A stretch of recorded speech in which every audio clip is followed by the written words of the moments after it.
Everyone hates this game. Battlefront 2, the game that paved the way to government interference in video games. This game came out an absolute mess, with a progression system that didn't work for anyone except those who made it, and even then, it tanked their player base. It was a downright exploitive start, and after Battlefront 1, people had had enough. EA then said, "Gosh man, I'm sorry." And then everyone else, they said, "Too bad, we hate this game." And then they moved on.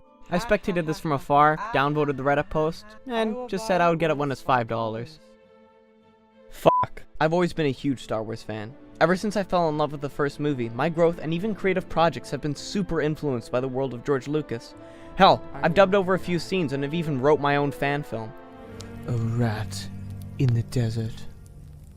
Look what I've risen above. Skywalker lives! The seed of the Jedi Order lives! And you won't even know what you died for.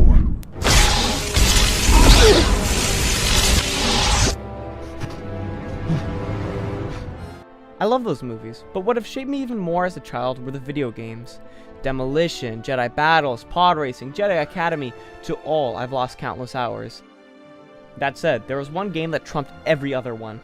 Of course, that was Pandemic's original Battlefront 2. Battlefront 2 was mind-blowing as a kid. It was the only game that had me be a regular foot soldier in these insane, large-scale battles, and I loved it. Due to this, playing as a Jedi or Sith when it finally happened felt incredible, as suddenly I became an unstoppable force in the battlefield. And don't even get me started on space battles. Me and my friends could not have been more excited to see where Battlefront went next. But Battlefront 3 never came.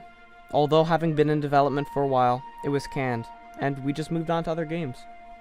Now, being big Battlefield fans, we were excited to learn that DICE would be handling a Battlefront remake. It was the perfect choice. That said, the game was rushed, and although it looked and sounded incredible, had a lack of content and a very obnoxious Seasons Pass. I ended up getting it for $5 and then realized I didn't really find it fun either. For that reason, although I thought it was cool that the new game would contain new eras, heroes, and no paid DLC, I just wasn't interested. The controversy happened, I was unsurprised, and I didn't really care. Now, a few weeks ago, there was a deep discount on it, and for $5, I picked it up. Ever since then, it's been one of my go-to games to just unwind and relax. It's seriously fun, and a lot of the issues have been cleaned up since launch. I'm going to be going through each big one and detailing how it's been altered from release. We'll start by addressing the elephant in the room.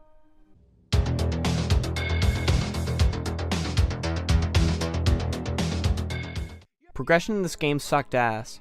You had to get loot boxes for a chance at star cards that would enhance your abilities on the battlefield.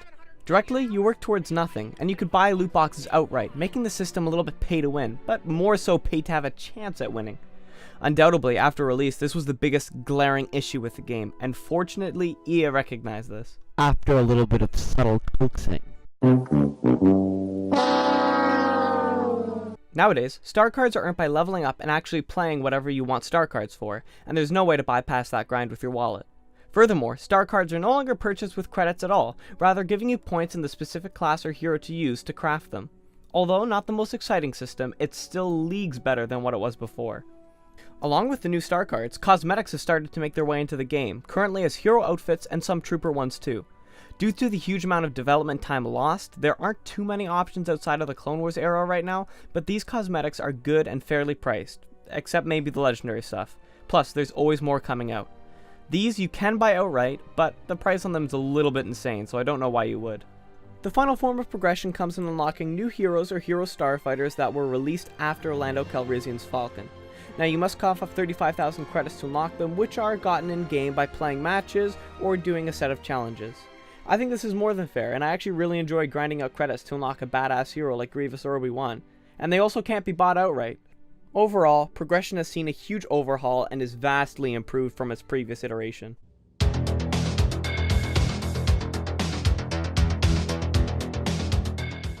Unfortunately, a side effect of DICE allocating their resources to fix their progression meant that for a while the promised post-release free DLC was very limited. In the first month of release, we saw a Last Jedi tie-in that brought 2 new heroes and a new map, and then months later a solo one that brought a single map for a single game mode and a bunch of smaller costumes. But other than that, not much came. In recent times, however, DICE has caught up. For the past 3 months, we have seen a new hero added to the game each and every month, and a roadmap that details when new content is coming. This content is very much shaped by what the larger community is asking for, and that happens to be Clone Wars content currently. There's also a large-scale game mode coming with capital ships, but details on that are scarce.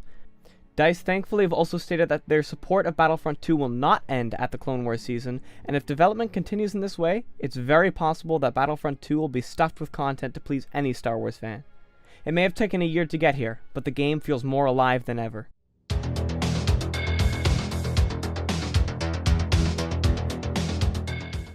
Battlefront 2 had some of the worst PR I've ever seen. Everything felt backhanded, and clearly the public did not respond well.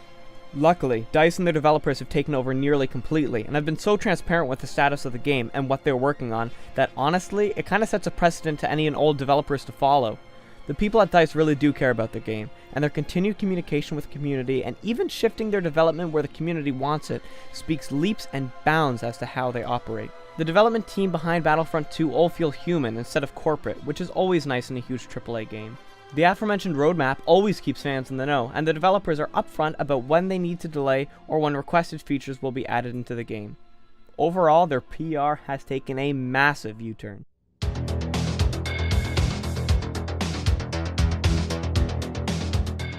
I can't defend this one.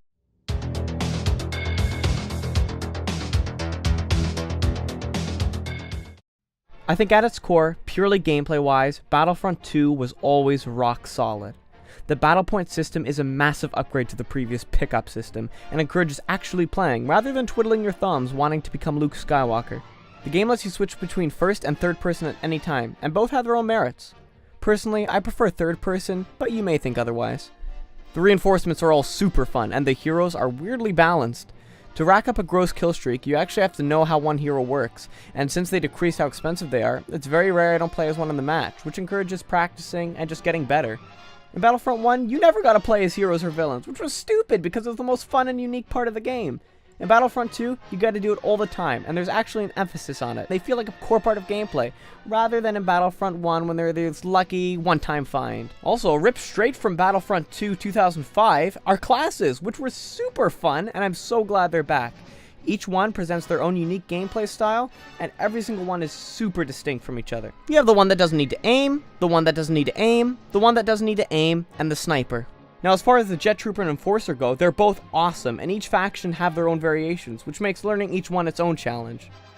There's also a fair amount of gameplay modes, from Heroes vs Villains, where the galaxy's greatest fighters go head-to-head, to Galactic Assault, where there are huge and epic scale battles you'll most likely be interested in, to even Ewok Hunt, where the Ewoks hunt.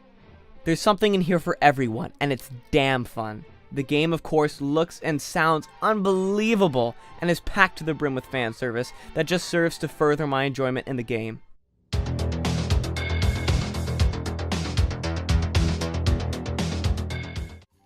For $5, Battlefront 2 has proved an incredible investment. The gameplay is solid with a constant stream of updates, and is certainly worth a second look if you passed it over a year ago like I did. I think that the game finally has a bright future, and is certainly worth looking over its dark past. I've got a real good feeling about this.